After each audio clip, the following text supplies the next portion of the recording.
Assalamualaikum warahmatullahi wabarakatuh. Salam sejahtera untuk kita semua. Perkenalkan, nama saya Dede Fatinova M.Hum. Saya adalah dosen di Program Studi Sastra Indonesia Fakultas Sastra Universitas Pamulang. Pada kesempatan kali ini, izinkan saya untuk menyampaikan pernyataan diri dosen dalam Unjuk Kerja Tridharma Perguruan Tinggi atau PDD UKT-PT. Adapun pemaparan ini merupakan salah satu syarat untuk mengikuti sertifikasi dosen tahun 2025. Pada kesempatan kali ini, saya akan menjelaskan mengenai mata kuliah yang saya ampu, yaitu Sosiolinguistik. Mata kuliah Sosiolinguistik merupakan mata kuliah yang wajib ditempuh oleh mahasiswa semester 6 di Program Studi Sastra Indonesia Fakultas Sastra Universitas Pamulang. Mata kuliah ini memiliki bobot sebesar 2 SKS. Melalui mata kuliah ini, mahasiswa memperoleh pengetahuan mengenai kajian sosiolinguistik secara teoretis, metodologis, maupun praktis. Materi-materi yang disampaikan meliputi konsep dasar dalam kajian sosiolinguistik seperti kontak bahasa, variasi bahasa, bahasa dan gender, juga perubahan bahasa. Mahasiswa pun dibekali materi yang bersifat metodologis, seperti tipe data dan metode pengumpulan data yang relevan dalam kajian sosiolinguistik. Penyajian perkuliahan yang saya gunakan dalam mengampu mata kuliah ini adalah DIA, yaitu Delivery, Interactions, juga Assessment. Tugas wajib yang harus dipenuhi oleh mahasiswa yang menempuh mata kuliah ini adalah mendeskripsikan berbagai teori dalam kajian sosiolinguistik serta melakukan pengumpulan data terkait kajian sosiolinguistik. Capaian pembelajaran mata kuliah atau CPMK dalam mata kuliah ini adalah: yang pertama, mahasiswa mampu menjelaskan konsep dasar dan landasan teoretik dalam kajian ilmu linguistik. Kedua, mahasiswa mampu menerapkan berbagai pendekatan ilmu sosiolinguistik dalam berbagai fenomena kebahasaan. Serta yang ketiga, mahasiswa mampu mengaplikasikan metodologi pengumpulan data yang relevan dalam kajian ilmu sosiolinguistik. Beberapa buku referensi pada mata kuliah ini adalah buku Abdul Khair yang diterbitkan tahun 2010 berjudul Sosiolinguistik. Kemudian ada buku Sumarsono tahun 2022 berjudul Sosiolinguistik, juga buku Jendra tahun 2012 dengan judul Sosiolinguistik. Metode pembelajaran dalam perkuliahan ini terbagi menjadi dua, yaitu secara sinkronus dan asinkronus. Melalui metode sinkronus, mahasiswa melakukan pembelajaran secara tatap muka di kelas. Sementara itu, melalui metode asinkronus, mahasiswa melakukan pembelajaran melalui media daring, yaitu melalui LMS Universitas Pamulang, di mana di dalamnya mahasiswa dapat berpartisipasi aktif dalam kegiatan pembelajaran melalui forum diskusi yang materi pembelajarannya sudah tersedia di LMS tersebut. Dan melalui LMS pun mahasiswa dapat mengumpulkan tugas yang sudah diberikan oleh dosen. Terdapat 4 kategori sistem penilaian. Yang pertama, kehadiran dengan persentase sebesar 10%. Kedua adalah partisipasi di kelas juga tugas dengan persentase sebesar 20%. Selanjutnya UTS dengan persentase sebesar 30%, dan terakhir UAS dengan persentase sebesar 40%. Demikian informasi yang bisa saya sampaikan mengenai mata kuliah sosiolinguistik di Program Studi Sastra Indonesia S1 Fakultas Sastra Universitas Pamulang. Berikutnya merupakan cuplikan proses pembelajaran yang saya laksanakan secara sinkronus atau secara tatap muka di ruang kelas. Selamat menyaksikan. Assalamualaikum warahmatullahi wabarakatuh. Waalaikumsalam warahmatullahi wabarakatuh. Selamat pagi teman-teman semua. Pagi. Sehat? Alhamdulillah. Sepertinya ini kali pertama ya kita ketemu, betul? Betul. Teman-teman, perkenalkan, nama saya Dede Fatinova S.Hum M.Hum. Kalian bisa panggil saya Bu Dede atau Ibu Nova. Jadi teman-teman, kita sekarang akan mempelajari tentang sosiolinguistik. Jadi saya teman-teman diamanahi oleh Prodi untuk membersamai teman-teman semua di semester ini untuk menyelami linguistik lebih dalam, khususnya dalam bidang kajian sosiolinguistik begitu. Jadi apa sih sosiolinguistik? Udah ada yang pernah dengar belum? Apa sih sosiolinguistik? Belum? Yakin belum? Yakin nggak? Berapa di sini yang peminatannya linguistik? Coba angkat tangan yang peminatannya linguistik siapa aja nih? Nggak ada. Dari 30 orang di sini nggak ada yang peminatannya linguistik. Oke, mudah-mudahan dengan saya di sini menemani teman-teman selama 14 pertemuan ke depan, kalian akan berminat di bidang linguistik, khususnya di bidang kajian sosio-linguistik. Oke, siap ya? Kita masuk ke materinya ya teman-teman ya. Siap, oke? Fokus ya. Kita akan menumbuhkan ketertarikan teman-teman semua dalam bidang linguistik. Nah, sebelum kita menyelami materi sosiolinguistik, ada baiknya nih kita tahu tujuan pembelajaran khususnya pertemuan pertama dalam mata kuliah sosiolinguistik. Oke, yang pertama, tujuan pembelajaran pertemuan pertama ini adalah teman-teman mampu menjelaskan kedudukan kajian sosiolinguistik dalam ilmu linguistik. Apa sih ilmu linguistik? Ilmu yang mempelajari mengenai bahasa, khususnya mengenai seluk-beluk bahasa. Jadi di sastra itu tidak hanya kajian sastra, kita menemukan matematika sastra yaitu ilmu linguistik begitu. Kemudian yang kedua, mampu menjelaskan cakupan ilmu sosiolinguistik. Jadi kan kita udah tahu ya, ada mikro, ada makro. Nanti akan kita singgung lagi di slide setelahnya. Yang ketiga, mampu mengidentifikasi elemen dasar atau unsur-unsur dasar dalam kajian sosiolinguistik. Jadi teman-teman, sebenarnya sosiolinguistik itu menurut saya cukup menarik ya. Kenapa? Karena setelah kalian dari semester 1 sampai semester 5 menyelami linguistik secara internal, dari mulai fonologi sampai semantik ya, ada juga sintaksis. Nah, itu kan kajiannya itu struktural. Jadi apa itu frasa, apa itu klausa, frasa seperti apa, fonologi gitu kan. Nah, kita akan keluar dari kajian internal dan kita masuk ke kajian eksternal. Nah, sosiolinguistik itu fenomenanya itu sangat dekat dengan keseharian kita. Bahkan saya sekarang berdiri di sini menyampaikan materi kepada teman-teman merespon, itu bisa menjadi data dalam kajian sosiolinguistik. Jadi sedekat itu data atau fenomena kebahasaannya dengan kehidupan kita sehari-hari. Jadi misalnya teman-teman chatting nih antara satu dengan yang lain, berinteraksi, itu pun bisa menjadi data dalam kajian sosiolinguistik. Jadi teman-teman coba cintai linguistik ya, khususnya dalam bidang kajian sosiolinguistik. Datanya sangat dekat sekali, jadi teman-teman akan mudah untuk pengambilan data dalam skripsi nanti begitu.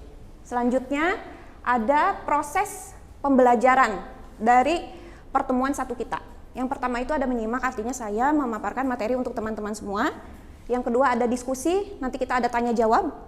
Dan yang ketiga tentu saja part yang paling teman-teman sukai. Ada tugas.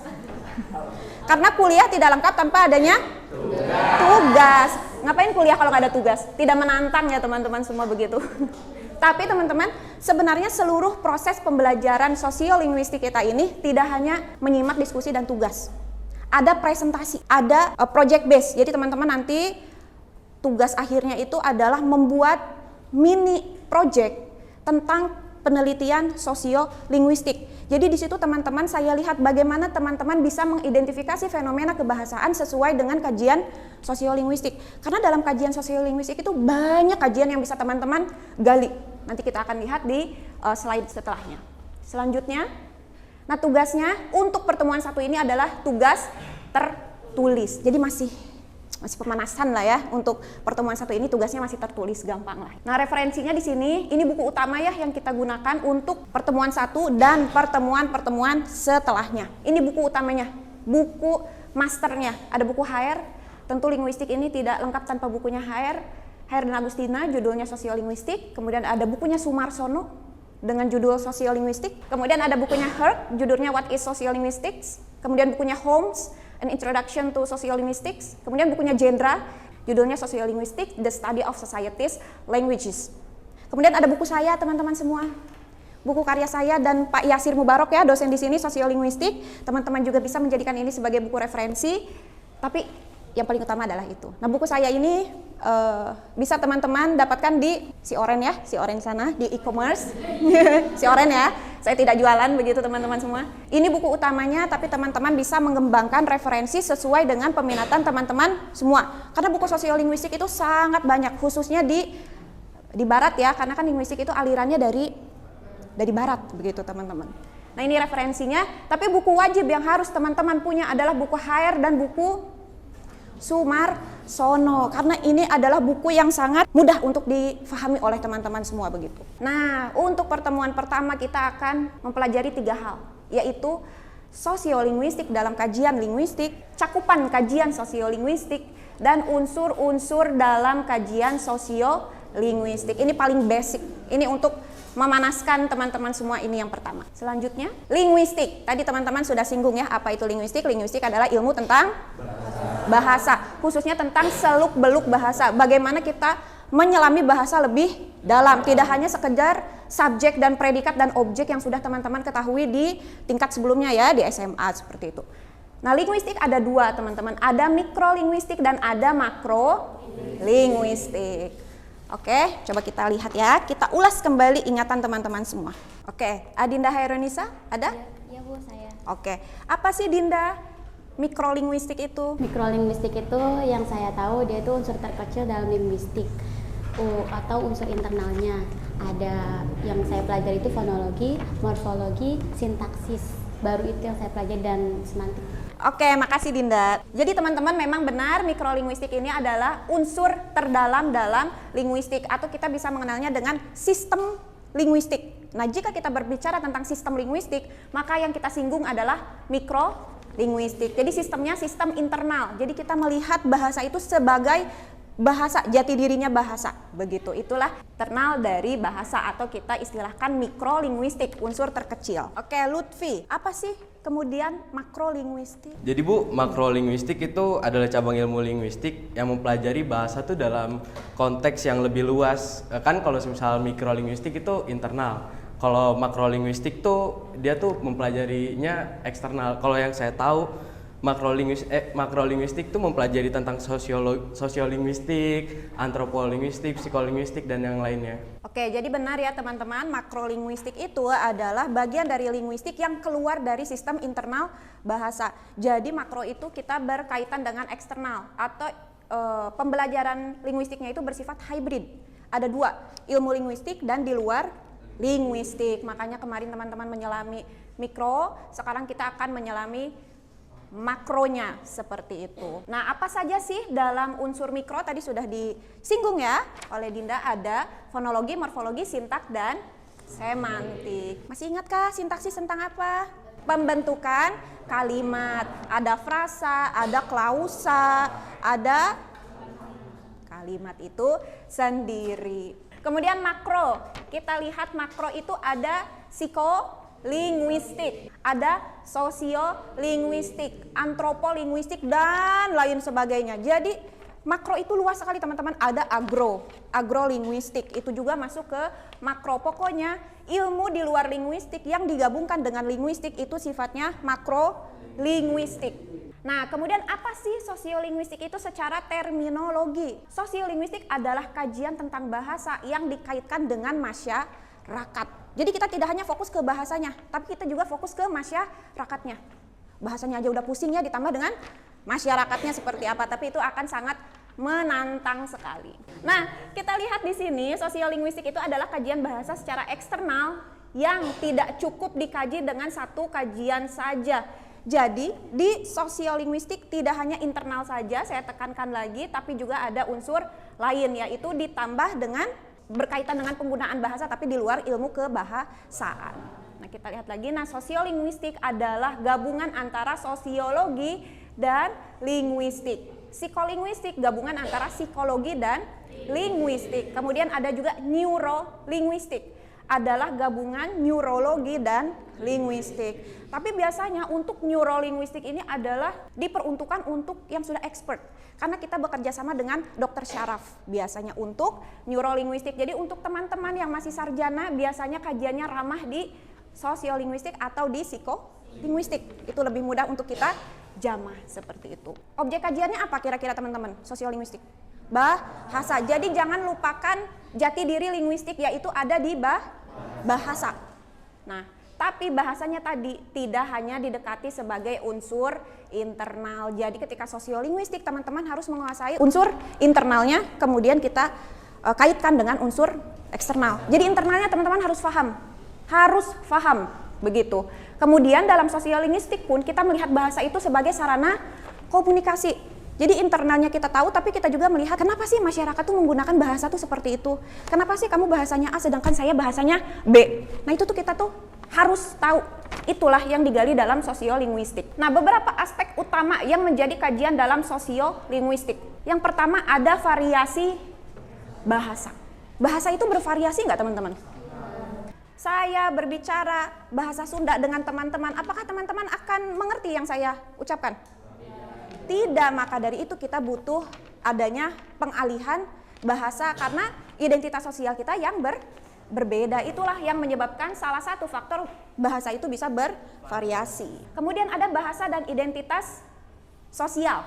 Nah ini berkaitan tadi bahasa dan identitas sosial, tapi kan identitas sosial itu tidak hanya berkaitan dengan kita ini berasal dari mana, tapi misalnya bahasa dan gender. Tahu kan gender apa? Jenis kelamin ya. Nah, ternyata dalam sosiolinguistik kita ketahui bahasa itu berbeda yang dilakukan oleh perempuan dan yang dilakukan oleh laki.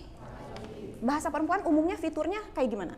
Lembut umumnya ya, umumnya lembut. Kalau laki-laki tegas gitu kan. Terus kalau laki-laki tuh biasanya tidak ada basa-basi. Tapi hukum itu ternyata tidak bersifat universal. Pada faktanya sekarang perempuan ada nggak yang ngomongnya kasar? Banyak. Padahal itu berdasarkan penelitian zaman dulu itu biasanya diungkapkan oleh laki-laki, tapi sekarang perempuan juga seperti itu. Artinya itu tidak bersifat universal karena bahasa itu sifatnya dinamis, senantiasa berubah. Atau misalnya perempuan dikatakan sering menggunakan kalimat interrogatif. Interrogatif itu apa?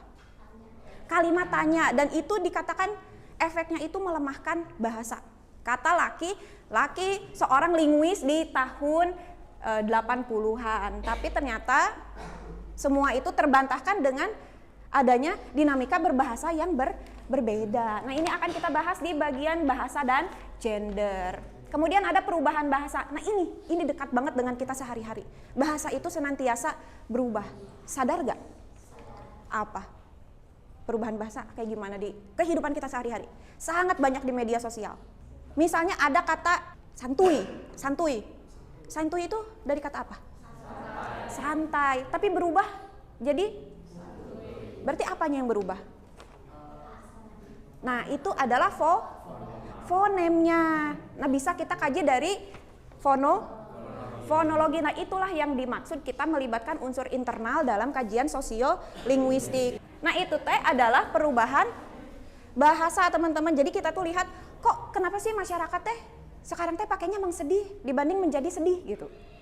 Ya karena itu dinamikanya di masyarakat, meskipun salah kita menerima karena kita paham dan kita tidak bisa menyalahkan itu. Namun jika kita lihat secara internal bahasa itu memang salah, tapi kalian paham jadi itu tidak menjadi sesuatu yang besar begitu. Jadi sedih, mencapai itu adalah bentuk kreativitas dari masyarakat. Bagaimana tersebarnya dari satu kelompok ke kelompok yang lain. Apalagi sekarang ada media sosial ya, semuanya bisa reach out gitu untuk kata-kata yang baru. Nah pilihan dan sikap bahasa ini teman-teman berkaitan dengan kematian bahasa. Jadi teman-teman bahasa itu bisa mati ya, sekarang kan pemerintah sedang menggalakkan tentang revitalisasi bahasa atau perlindungan terhadap bahasa. Mengapa bahasa bisa mati? Karena tidak ada lagi penuturnya. Misalnya kalian dari daerah terpencil misalnya yang bahasanya itu tidak banyak yang tahu. Nah ketika kalian merantau ke Jakarta, bahasa itu tidak lagi kalian gunakan. Sementara di sana yang hanya menggunakan bahasa itu hanyalah orang-orang tua. Akhirnya lama-kelamaan ketika anak mudanya tidak berminat lagi untuk menggunakan bahasa itu, akhirnya bahasa itu akan mati dengan sendirinya. Dan di Indonesia sudah ada beberapa bahasa yang mati. Jadi makanya kata Balai Bahasa adalah lestarikan bahasa daerah, kuasai bahasa asing, gunakan bahasa Indonesia. Jadi tiga-tiganya harus digunakan sesuai dengan porsinya. Jadi tidak mana nih yang lebih penting gitu kan, tapi gunakan tiga-tiganya sesuai dengan porsinya. Bahasa Indonesia tergerus dengan bahasa asing, benar? Ya benar. Bahasa daerah tergerus oleh bahasa Indonesia, benar? Ya benar. Tapi kan bagaimana kita menyikapi, gunakan sesuai dengan porsinya. Begitu. Elemen dasar dalam kajian sosiolinguistik. Jadi ada unsur-unsur dasar yang basic yang harus teman-teman ketahui dalam kajian sosiolinguistik. Nah, dalam konferensi sosiolinguistik yang pertama di University of California di LA, ada 7 elemen dasar dalam kajian sosiolinguistik. 7. Yang pertama, identitas sosial dari penutur. Misalnya saya dosen, kalian mahasiswa. Berarti identitasnya kan saya pengajar, kalian yang diajar. Apakah kalian ketika berbicara dengan saya memakai bahasa informal? Misalnya, kak gitu. Sekarang materinya apa kak gitu. Boleh nggak kayak gitu? Tidak boleh, karena kita mempertimbangkan siapa kita dan siapa lawan bicara kita begitu. Kemudian identitas sosial dari pendengar ini sama-sama ya. Jadi ketika kita berbicara kita harus lihat penutur kita siapa, kemudian pendengar kita juga siapa ketika kita diajak berbicara dan kita mengajak berbicara seseorang. Jadi dilihat gitu. Kemudian ada lingkungan sosial tempat peristiwa itu terjadi. Misalnya kita berbicara di perpus, boleh nggak teriak-teriak? Wah gitu. Gak boleh kan? Nah ini lingkungan sosial di mana kita berinteraksi itu disesuaikan seperti itu. Jadi nanti ketika sosiolinguistik kita itu ada identifikasi beberapa unsur, lokasinya di mana, penuturnya siapa, profesinya apa, begitu, usianya berapa, kayak gitu. Kemudian ada analisis sinkronik dan diakronik dari dialek-dialek sosial. Jadi teman-teman, sosiolinguistik itu ada yang sifatnya sinkronik, ada yang sifatnya diakronik. Sinkronik itu adalah bagaimana kita menganalisis dialek itu pada satu masa tertentu. Misalnya kita analisis bahasa yang digunakan tahun 80. Beda nggak sama tahun sekarang? Beda. Nah kita analisis bahasa tahun 80 aja. Nah itu sifatnya sinkronik. Jadi ketika kita menkomparasi perjalanan bahasa dari tahun 80 sampai 2025 itu sifatnya diakronik. Tapi jika kita hanya analisis satu masa tertentu, satu tahun tertentu, itu analisisnya sinkronik. Misalnya kita tertarik untuk analisis penggunaan bahasa tahun 80 dan 2025. Kira-kira kita bisa dapatkan datanya di mana kalau kayak gitu? Di perpus. Lewat apa? Misalnya media massa yang tahun 80 dan tahun 2025, atau bisa di sinetron misalnya, kan ada sinetron tahun 80 dan ada tahun 2025.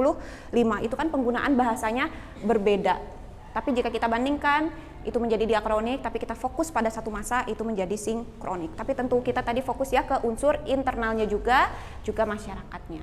Penilaian sosial yang berbeda oleh penutur akan perilaku bentuk ujar. Jadi ini sederhananya adalah ketika kita berujar, orang itu akan melihat identitas sosial kita tuh apa, siapa. Misalnya saya ngomong pakai bahasa Sunda, berarti saya orang kelihatan gitu.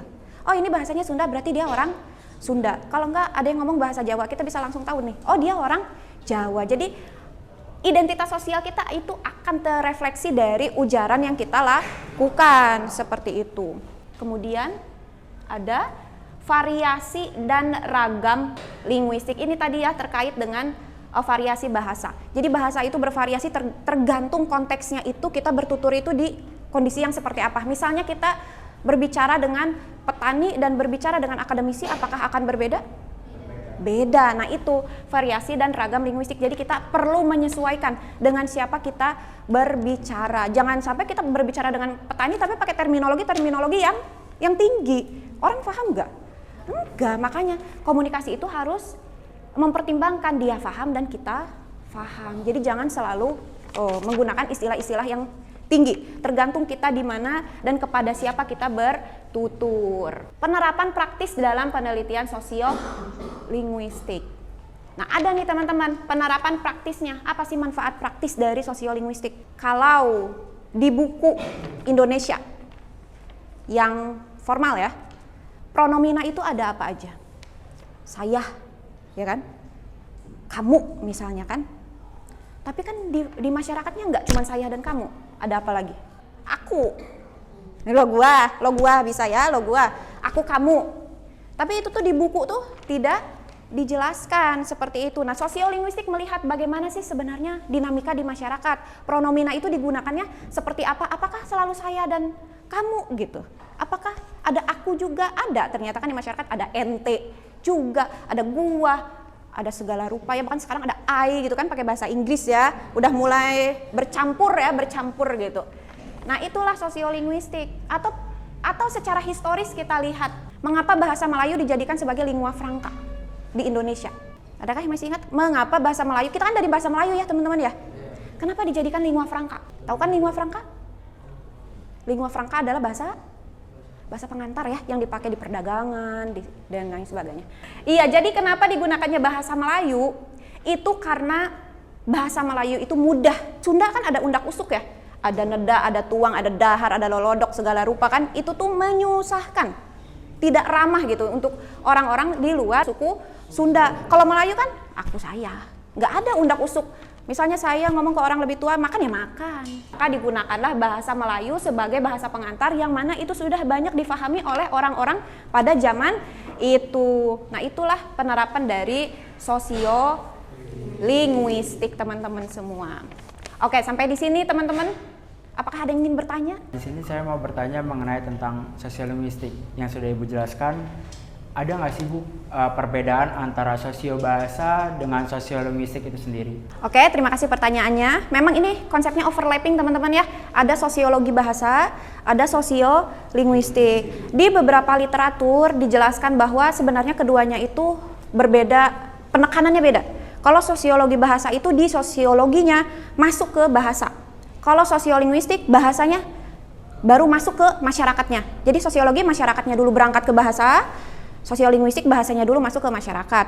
Namun banyak juga literatur yang menyampaikan bahwa kita tidak usah pusing memikirkan apa sih bedanya sosiolinguistik dan sosiologi bahasa, karena keduanya sebenarnya sama-sama antara bahasa dan masyarakat. Jadi keduanya itu tidak lepas gitu. Saya menyimpulkan bahwa tidak usah dipusingkan apakah ini kajian sosiologi bahasa atau sosiolinguistik, karena menurut saya sama, dan menurut literatur yang sudah saya baca juga itu adalah sama. Seperti itu Kelvin. Oke teman-teman, sepertinya pertemuan ini kita akhiri, tapi tadi ya ada part yang kalian suka, kalian belum lihat kan? Tugas, carilah sebuah video percakapan di media sosial. Kemudian identifikasi dan jelaskan elemen sosiolinguistik yang ada pada percakapan tersebut. Tadi kan ya ada 7 elemen dasar, itu tuh nggak semuanya ada teman-teman ya. Jadi sesuaikan saja apa yang ada di video percakapan tersebut. Jadi nggak semuanya ada, jadi hanya beberapa unsur yang ada. Unsur-unsur intinya saja, seperti tadi sinkronik dan diakronik, itu kan belum tentu kita kelihatan ya dalam sebuah video, tapi unsur identitas penutur, identitas pendengar itu pasti akan kelihatan. Tempatnya di mana, ragam variasinya seperti apa, itu akan bisa terlihat. Kemudian ini diunggah di tugas terstruktur 1. Teman-teman ditulis tautannya dapat dari mana nih videonya. Kemudian lampirkan di situ, kemudian analisisnya saya lihat unsur-unsurnya ya, apa saja yang ada. Ada yang mau ditanyakan lagi? Nggak ada? Oke, jika tidak ada, saya akhiri pertemuan ini. Wassalamualaikum warahmatullahi wabarakatuh. Demikian cuplikan proses pembelajaran di mata kuliah sosiolinguistik yang saya ampu. Semoga dapat memberikan gambaran mengenai kinerja pengajaran yang saya lakukan, khususnya di mata kuliah sosiolinguistik di program studi S1 Sastra Indonesia, Fakultas Sastra Universitas Pamulang. Saya mengucapkan terima kasih kepada seluruh tim penilai dan panitia sertifikasi Smart Dosen tahun 2025, khususnya dari Direktorat Sumber Daya, Dirjen Dikti, serta Kemdikti Saintek. Tidak lupa juga saya mengucapkan terima kasih kepada Universitas Pamulang, Fakultas Sastra, Program Studi Sastra Indonesia S1, rekan kepegawaian Universitas Pamulang, rekan sejawat dosen, juga mahasiswa. Demikian yang dapat saya sampaikan. Atas semua kekurangan diri saya mohon maaf yang sebesar-besarnya. Wabillahi taufiq wal hidayah. Wassalamualaikum warahmatullahi wabarakatuh.